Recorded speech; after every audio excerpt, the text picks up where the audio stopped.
warahmatullahi wabarakatuh. Pada pertemuan kali ini kita akan melanjutkan pembahasan kita terkait dengan fikih lughah dan dengan ilmu lughah. Jadi pada pertemuan minggu kemarin saya sudah memaparkan mengenai pengertian fikih lughah dan juga pengertian ilmu lughah. Kemudian kajiannya seperti apa, objek kajiannya seperti apa. Jadi di pertemuan kali ini saya akan mereview ulang dan saya akan memaparkan terkait kajian-kajian, objek kajian, kemudian hubungan fikih lughah dengan ilmu-ilmu lain, kemudian manfaat mempelajari fikih lughah maupun ilmu lughah. Baik, mengenai pengertian, saya review ulang bahwasanya fikih lughah itu ada beberapa pendapat, ada beberapa ahli linguistik yang memaparkan mengenai fikih lughah. Yang pertama, bahwasanya fikih lughah merupakan kajian naskah-naskah klasik yang dikaji secara historis. Jadi di sini objek kajiannya tetap bahasa, tetapi yang dikaji, jadi bahasa tersebut dikaji dari beberapa naskah-naskah klasik, dan kajian tersebut juga dicari runtutan historisnya. Kemudian yang kedua, Abdul Wahid Wafi mengatakan bahwasannya fikih lughah itu kajian tentang bahasa yang berkaitan dengan nilai-nilai filosofisnya serta kaidah-kaidah yang berlaku. Jadi kalau yang kedua ini hampir mirip dengan pengertian ilmu lughah ya. Jadi tetap kajian tentang bahasa, tapi di sini bahasa yang berkaitan dengan nilai-nilai filosofisnya. Jadi dikaji tentang filosofi bahasa tersebut, sehingga pada pengertian yang kedua ini juga ada kaitannya dengan yang namanya filsafat bahasa. Kemudian serta kaidah-kaidah yang berlaku. Jadi bagaimana bahasa tersebut memberlakukan kaidah-kaidah lughawiyah. Selanjutnya pengertian yang ketiga mengenai fikih lughah yaitu kajian mendalam tentang tata bahasa atau qawaidul lughah dan dasar-dasarnya serta sejarahnya. Jadi tetap ya, kalau fikih lughah itu kajian bahasa yang di situ kajiannya dikaji secara historis, sehingga di sini ada poin penting dalam kajian fikih lughah yaitu mengkaji secara historis. Jadi dicari runtutan sejarahnya dalam kajian bahasa tersebut. Oke, jadi di sini saya menjelaskan mengenai fikih lughah terlebih dahulu ya, baru nanti kemudian ada penjelasan mengenai ilmu lughah. Kemudian objek kajian fikih lughah ini juga saya mengambil dari beberapa literasi. Kajian dari fikih lughah itu ada banyak sekali pendapat, kemudian saya rangkum di sini. Di sini juga dari buku yang dari literasi yang saya gunakan. Di sini kajiannya hampir mirip dengan ilmu lughah.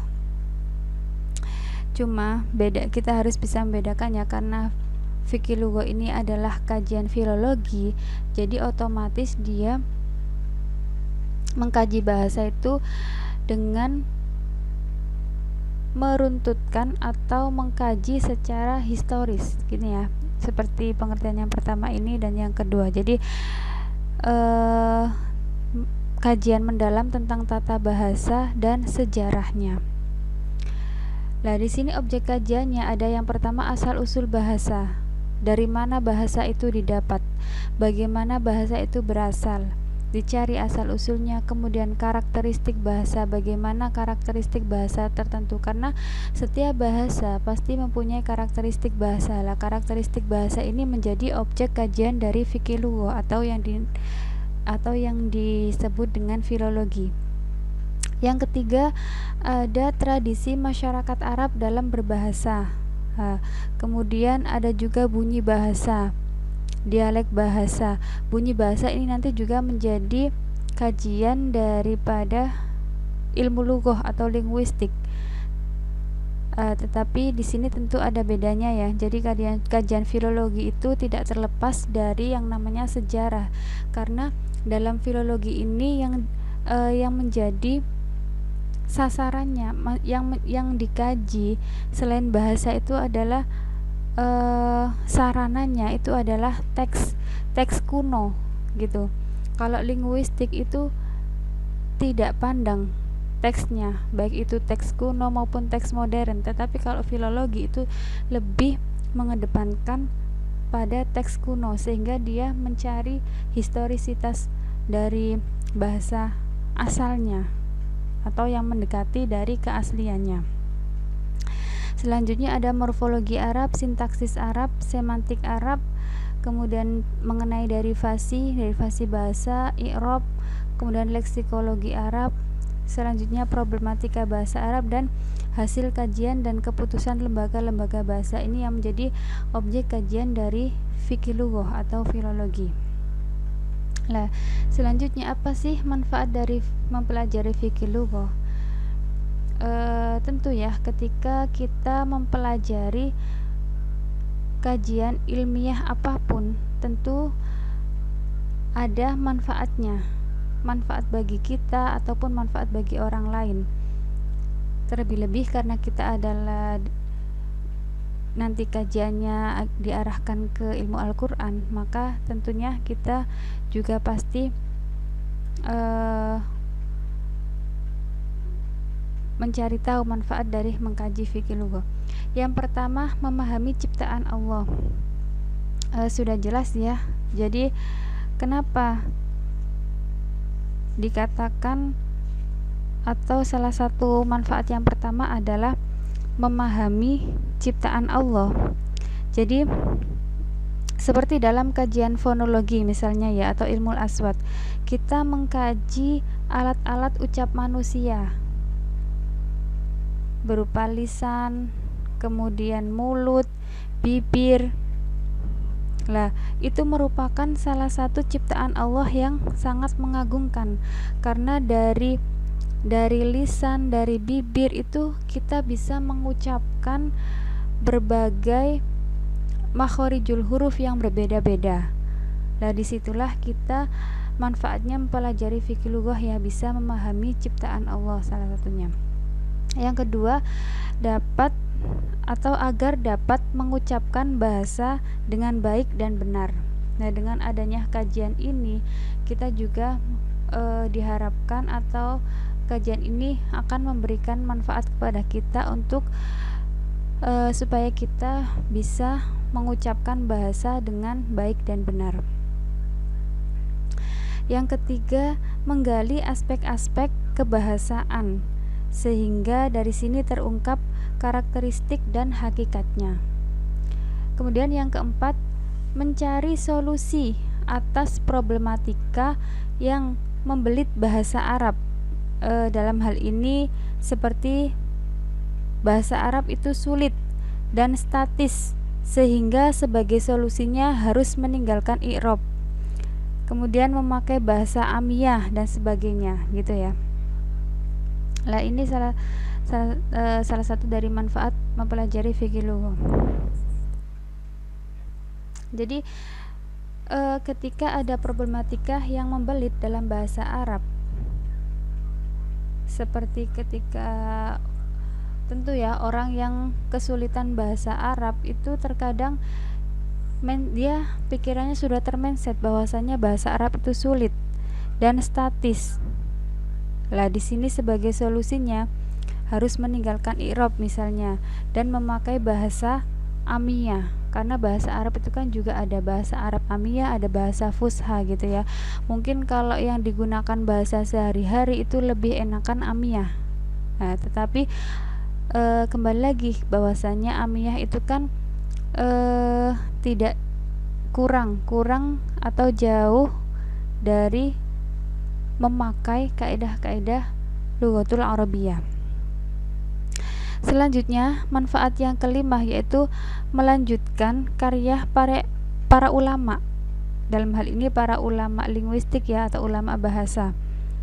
yang telah bekerja keras dalam kajian bahasa, terutama untuk kajian Al-Qur'an. Nah, karena di sini kita adalah nantinya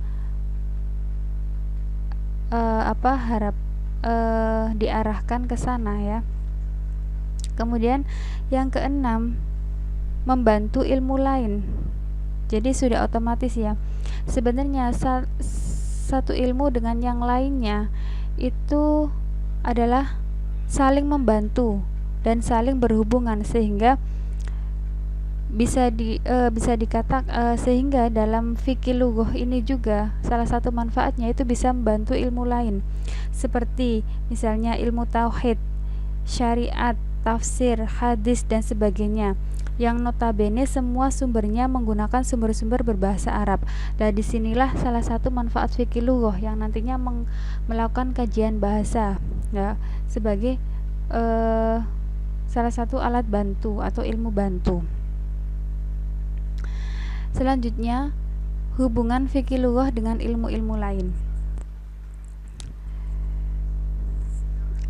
Fikih lughah dengan ilmu-ilmu syariat. Yang pertama, ilmu syariat itu seperti apa saja? Seperti ilmu hadis, kemudian tafsir, Al-Qur'an, akidah, fikih dan lain sebagainya. Nah, di sini hubungannya apa? Hubungannya semua itu atau antara fikih lughah dengan ilmu-ilmu syariat itu bertemu dalam menjelaskan aspek dilalah atau makna kata, kemudian wawasan tentang kata-kata yang asing dalam ilmu-ilmu syariat tersebut, kemudian istilah yang digunakan masyarakat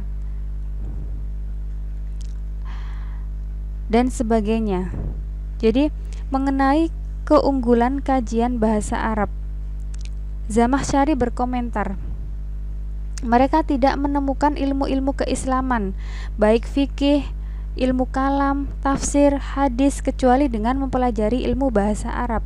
Jadi disinilah hubungan fikih lughah dengan ilmu syariat. Begitu pula dengan kajian tafsir, dipenuhi dengan riwayat-riwayat yang dikutip dari Sibawayh, kemudian Kisai misalnya ya, dan ulama nahwu Basra lainnya. Selanjutnya, fikih lughah dengan ilmu kedokteran. Nah, fikih lughah itu juga mempunyai hubungan dengan ilmu kedokteran.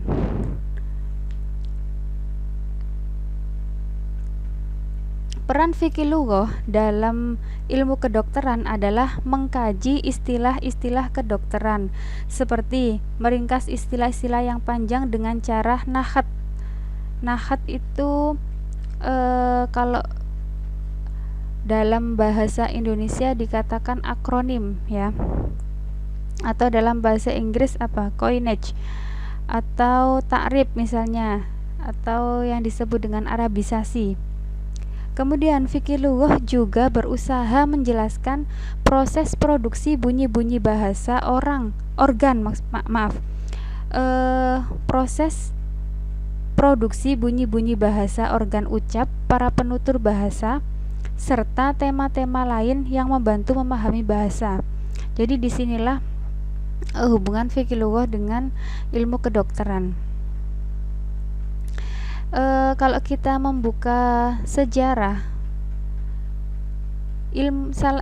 salah satu ilmuwan dalam bidang kedokteran itu kan juga ada yang dari ilmuwan muslim yang bernama Ibnu Sina. Lah itu buku-bukunya itu kan berbahasa Arab, dimana sampai sekarang pun buku tersebut masih digunakan sebagai literasi, sebagai referensi para dokter.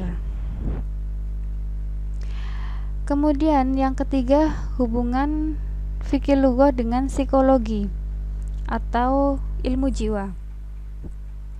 Sebagaimana yang kita ketahui bahwasannya bahasa merupakan bagian dari perilaku manusia. Jadi dari perilaku-perilaku tersebut kita dapat diketahui kondisi psikis si penutur bahasa atau yang disebut dengan mutakalim, serta rahasia-rahasia pribadinya. Lah di sini para ahli psikologi berpandangan bahwa masalah-masalah kebahasaan itu dapat dipahami lewat fenomena-fenomena kejiwaan. Perasaan gembira, perasaan marah, perasaan sedih, sensitif, itu akan berefek pada bahasa seseorang gitu. Jadi disinilah hubungan fikih lughah dengan ilmu psikologis, dengan psikologi. Jadi mengetahui keadaan psikis si penutur bahasa. Selanjutnya yang keempat, fikih lughah, hubungan fikih lughah dengan sejarah dan geografi. Kedua ilmu ini sangat membantu para pengkaji bahasa, seperti menjelaskan penyebaran bahasa misalnya, kemudian kematian atau menghilangnya bahasa, punahnya bahasa, kemudian timbulnya dialek-dialek atau lahjah, serta masuknya kata-kata baru pada suatu bahasa. Nah, kedua ilmu ini dapat menjelaskan fenomena masuknya bahasa-bahasa asing ke dalam bahasa Arab sebelum datangnya Islam. Kemudian juga penyebaran bahasa Arab di berbagai wilayah setelah penaklukan Islam. Jadi melalui sejarah dan geografi, maka dapat diketahui faktor-faktor penyebab bahasa Arab bisa bertahan dengan kuat atau bahkan melemah di sejumlah negara Islam. Dan melalui kedua ilmu ini juga kita dapat mengetahui penyebaran kata-kata non-Arab pada dialek-dialek Arab modern. Jadi itulah hubungan antara fikih lughah dan sejarah dan geografi. Kita dapat mengungkap, kita dapat mengetahui beberapa permasalahan-permasalahan lughawiyat. Selanjutnya kita masuk pada ilmu lughah ya, atau ilmu bahasa. Kalau tadi fikih lughah memang keduanya bahkan kalau dalam kajian linguistik Arab itu hampir sama, tetapi tetap ya para ilmuwan Arab itu membedakannya. Jadi kalau fikih lughah memang keduanya sama-sama objek kajiannya bahasa, tetapi tetapnya kalau fikih lughah itu lebih cenderung kepada filologi. Jadi bahasa dalam kajian teks dan di situ sejarah sangat, historisitas sangat berperan. Kalau di sini ilmu lughah itu apa sih? Saya mau mereview ulang lagi. Mengenai ilmu lughah itu juga ada banyak sekali pengertian. Di sini saya merangkumnya menjadi ada dua. Yang pertama, ilmu tentang bahasa atau penyelidikan bahasa secara ilmiah. Sudah saya paparkan di minggu kemarin bahwasannya ilmu lughah ini ilmu yang membahas atau mengkaji tentang bahasa atau penyelidikan bahasa secara ilmiah. Jadi tidak mempelajari bahasa tetapi melakukan penyelidikan bahasa secara ilmiah. Bagaimana bahasa itu dibentuk, bagaimana bunyi suatu bahasa, bagaimana struktur bahasa itu bisa menjadi bahasa yang baik dan sebagainya. Itu kalau kajian ilmu lughah. Bukan mempelajari misalnya bahasa Arabnya mata itu apa, bahasa Arabnya sekolah itu apa gitu ya, tetapi melakukan penyelidikan tentang bahasa itu sendiri. Kemudian yang kedua, saya mengutip dari Atiyah, bahwasanya Atiyah menyebutkan ilmu lughah adalah bunia ibaratun anidirasatul ilmiyah li lughah fahuwa ilmun yatanawalul lughah maudu'an lah, yaitu sebuah istilah tentang pengkajian secara ilmiah terhadap bahasa, yaitu ilmu yang menjadikan bahasa sebagai objek kajiannya. Ya, sama ya, dalam fikih lughah yang menjadi objek kajiannya itu juga bahasa.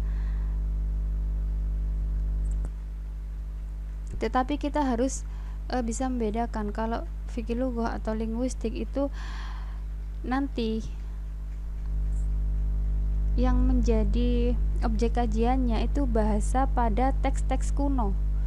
Jadi ketika kita melakukan studi filologi, itu kita harus menelusuri teks-teks kuno, menelusuri teks kuno, dan kita mencari tahu teks tersebut sehingga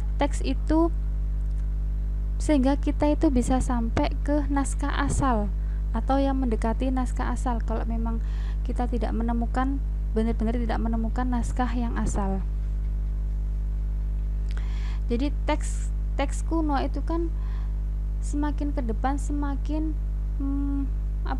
berkembang dan selalu mengalami dalam penyalinannya itu semakin ke depan kan tidak selalu sama dengan teks yang pertama, pasti mengalami entah itu pengurangan atau penambahan.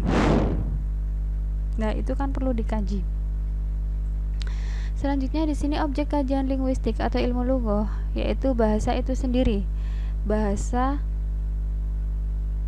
entah itu mikronya dalam bahasa maupun makro atau yang di luar bahasa. Lah, bahasa itu sendiri itu ada dibagi menjadi dua nantinya ya. Yang disebut dengan tataran linguistik di sini adalah yang pertama di sini tataran linguistik mikro atau yang mengkaji struktur dalam bahasa itu sendiri, tidak ada unsur luarnya. Yang pertama meliputi sintaksis atau dalam bahasa Arab disebut nahwu. Kemudian yang kedua morfologi atau disebut dengan ilmu sorof. Yang ketiga semantik atau disebut dengan ilmu ma'ani atau ilmu tilalah, ilmu kajian tentang makna. Kemudian yang keempat ada fonologi atau yang disebut dengan ilmu aswat, ilmu tentang bunyi dari suatu bahasa. Itu juga ada kajiannya ya, itu masuk kajian dari linguistik. Kemudian yang kelima fonetik. Nah, ini nanti ada pembahasan sendiri di bab selanjutnya. Kemudian terkait topik pembahasan ilmu lughah. Di sini ada mengenai asal usul pertumbuhan dan perkembangan bahasa. Kemudian yang kedua terkait fenomenologi bahasa. Yang ketiga terkait dengan bunyi-bunyi bahasa, dan yang keempat tentang studi terhadap makna bahasa. Nah, ini topik pembahasan dalam ilmu lughah ya. Sehingga dalam ilmu lughah ini kita mengupas tuntas mengenai bagaimana asal usul pertumbuhan, bagaimana asal usul suatu bahasa. Itu hampir sama ya sama fikih lughah tadi, cuma kalau fikih lughah itu kan nanti yang kita kaji teks, maksudnya bahasa pada teks-teks kuno. Kita mencari bahasa pada teks-teks kuno. Kalau linguistik ini kan lebih ke teks yang ada. Kita tidak perlu menusuri teks kunonya gitu. Kemudian bagaimana bahasa itu tumbuh, dan selanjutnya perkembangan bahasa. Apakah bahasa itu mengalami perluasan makna, penyempitan makna gitu. Kemudian terkait fenomenologi bahasa atau hayatul lughah. Dan yang ketiga bunyi-bunyi bahasa atau yang disebut dengan ilmu aswat tadi ya. Ini juga topik dalam pembahasan ilmu lughah. Dan yang keempat studi terhadap makna bahasa atau semantik. Kajian terhadap semantik ini juga sangat luas sekali. Nanti ada sendiri ada beberapa tokoh juga dalam kajian semantik ini, dan biasanya dalam kajian ilmu Al-Quran, kajian semantik ini sangat sering digunakan dan dipakai. Selanjutnya mengenai cabang-cabang linguistik. Di sini Cabang linguistik itu ada dua. Yang pertama ada linguistik murni. Nah, itu tadi ya, atau yang disebut dengan mikrolinguistik, atau dalam bahasa Arab disebut ilmu lughah an-nadhari. Kemudian yang kedua, linguistik terapan, atau disebut dengan ilmu lughah at-tatbiqi. Linguistik murni atau mikrolinguistik ini kajian linguistik dalam bahasa itu sendiri, tidak ada unsur luar bahasa. Lah, ini meliputi apa saja? Yang pertama, meliputi bunyi atau disebut dengan fonologi. Kajian tentang bunyi. Kajian tentang bunyi dalam bahasa. Ini nanti kaitannya dengan misalnya makhorijul huruf atau huruf-huruf yang keluar, huruf-huruf lisani itu huruf apa saja. Nah, itu nanti kajiannya menggunakan fonologi. Yang kedua terkait morfem dan kata. Morfem atau satuan kata terkecil dan juga kata itu nanti masuk dalam kajian morfologi, atau dalam bahasa Arab disebut kajian ilmu sorof ya. Kajian mengenai kata, bagaimana kata itu disusun, bagaimana kaidah-kaidah lughawiyah tentang suatu kata. Kemudian yang ketiga terkait perbendaharaan kata yang disebut dengan leksikologi. Lah, ini kaitannya dengan studi kamus, studi leksem. Ini juga masuk dalam tataran linguistik mikro atau mikrolinguistik. Dan yang keempat, studi tentang frase dan kalimat yang disebut dengan sintaksis. Ini nanti kaitannya lebih meluas lagi, bukan hanya frase dan kalimat, tapi juga kajian, tapi meluas lagi menjadi paragraf gitu. Ini nanti masuk pada kajian sintaksis atau disebut dengan ilmu nahwu. Dan yang kelima yaitu kajian tentang makna atau disebut dengan semantik atau ilmu tilalah. Inilah kajian-kajian linguistik murni atau yang disebut dengan mikrolinguistik. Selanjutnya yang kedua yaitu linguistik terapan atau disebut juga makrolinguistik. Jadi seperti tadi pada pembahasan fikih lughah ya. Jadi fikih lughah itu kan juga berhubungan dengan ilmu-ilmu lain. Demikian pula linguistik atau ilmu lughah. Ilmu lughah ini juga mempunyai hubungan dengan ilmu-ilmu lain. Dan dalam cabang linguistik terapan ini kaitannya dengan ilmu lain, di mana antara ilmu lughah dengan ilmu lain tersebut bisa bergabung menjadi satu kajian. Yang pertama yang saya sebutkan di sini ada sosiolinguistik. Ini adalah kajian menggabungkan kajian antara sosial atau sosiologi dengan linguistik. Jadi di sini nanti kajiannya terkait bahasa dan masyarakat bahasa. Jadi tidak hanya mengkaji bahasanya saja, tetapi di sini juga mengkaji masyarakat yang menggunakan bahasa tersebut. Nah, ini juga termasuk kajian cabang dari kajian linguistik. Sehingga jangan anggap bahwasannya kajian linguistik itu sempit hanya bahasa saja, tetapi kita juga bisa mengkaji luarnya atau yang berkaitan dengan bahasa seperti ini. Seperti penggabungan antara sosiologi dengan linguistik. Ini bisa dijadikan dalam satu kajian. Kemudian yang kedua psikolinguistik. Ini penggabungan antara psikologi dengan linguistik. Jadi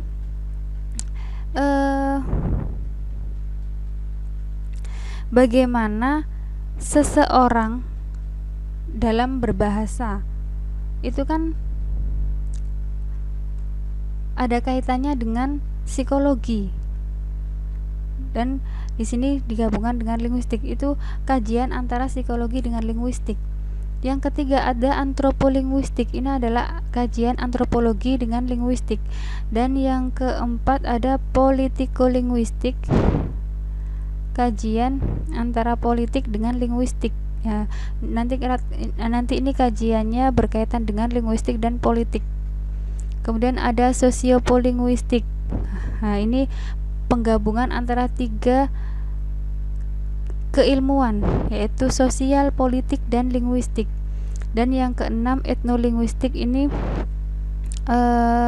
kajian mengenai etnografi ya dengan linguistik. Dan yang ketujuh geolinguistik, geologi dengan linguistik. Lah inilah bahwasannya sebenarnya kajian linguistik itu sangat luas ketika dikomparasikan dengan keilmuan lain seperti ini. Dan itu bisa-bisa bahkan ketika nanti Saman gunakan dalam kajian-kajian yang ada dalam Al-Quran, itu sangat bisa dan sangat memungkinkan. Oleh karena itu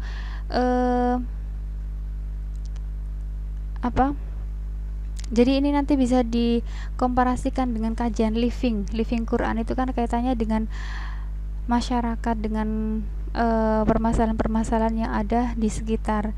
Itu kan kaitannya dengan living Quran. Lah itu bisa dikaitkan misalnya dengan kajian linguistik, itu bisa. Nah, sekian itu tadi adalah pemaparan mengenai fikih lughah dan linguistik.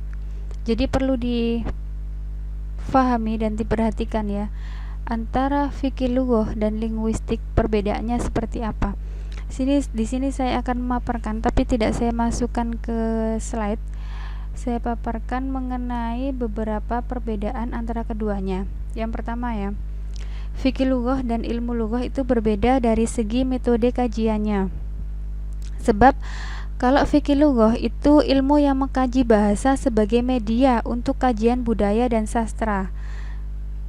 Tapi sebenarnya tidak hanya ya budaya dan sastra ya. Sedangkan kalau ilmu lughah itu ilmu yang mengkaji bahasa itu sendiri. Makanya tadi ya. Jadi kalau fikih lughah di sini bahasa itu sebagai media atau alat untuk mengkaji budaya dan sastra. Sehingga dalam fikih lughah ini nanti kan kaitannya dengan teks-teks kuno, atau sebenarnya tidak hanya teks, nanti kajian yang menjadi objek dalam kajian fikih lughah, tetapi bisa juga kayak bentuk-bentuk prasasti atau tulisan-tulisan kuno yang ditulis dalam tulang atau bebatuan, batu-batu, itu bisa masuk kajian filologi. Selanjutnya yang kedua, fikih lughah dan ilmu lughah itu berbeda dari segi cakupannya.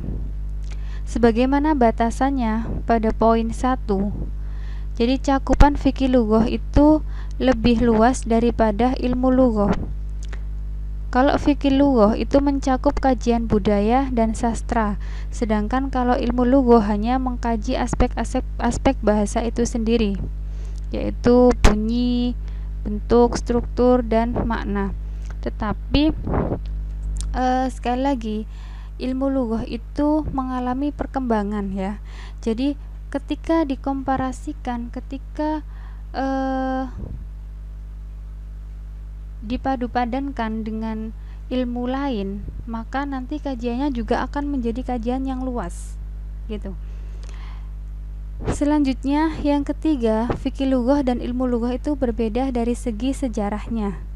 Kalau fikih lughah lebih dahulu muncul daripada ilmu lughah, dan ilmu lughah itu lahir untuk menjelaskan fokus kebahasaan dari fikih lughah, yang mana bahasa bagian dari budaya. Jadi memang kalau dari segi bahasa Arab, munculnya fikih lughah itu lebih dahulu daripada munculnya ilmu lughah. Dimana kalau ketika saya membaca beberapa literasi Arab, bahwasanya dahulu ilmu lughah dan fikih lughah itu jadi satu. Sebelum diciptakannya ilmu lughah atau dicetuskan ilmu lughah, ilmu kebahasaan itu ya, jadi fikih lughah itu yang mencakup ilmu bahasa, yang akhirnya para ilmuwan atau para ahli bahasa bersepakat bahwasanya itu harus disendirikan menjadi studi ilmu sendiri. Akhirnya muncullah studi bahasa yang dinamakan ilmu lughah atau linguistik Arab. Selanjutnya yang keempat, fikih lughah dan ilmu lughah itu berbeda dari segi keilmiahannya. Jadi sejak kemunculannya ilmu lughah datang sebagai ilmu, sementara tidak ada seorang pun yang mengatakan bahwa fikih lughah itu adalah suatu ilmu. Gitu. Ini adalah kaitannya dengan keilmiahannya. Ini